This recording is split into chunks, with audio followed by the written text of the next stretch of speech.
What's up? So, I have problems. It's wintertime. I got old Carmella in the garage. I have Beamer in the garage. I got the Nissan in the garage. Unfortunately, having all three in the garage when it's freezing cold blocks my beer fridge. First world problems. So, in order to get a beer, I'm gonna probably try to reach in there and grab one first of all.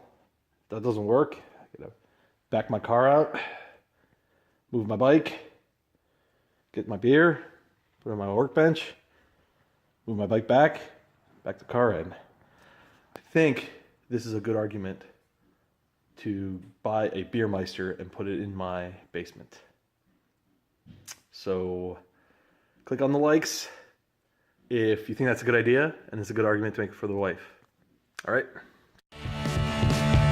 8 seconds later. Follow up. I was able to get my beer out without having to move the bike or the car. Great success. And I just realized I'm a dope. I can just leave these beers out, well, buy beer and just leave it out because it's freaking 0 degrees outside. It's probably just as cold or colder than the fridge in my garage. So yeah, but shh, don't tell my wife that.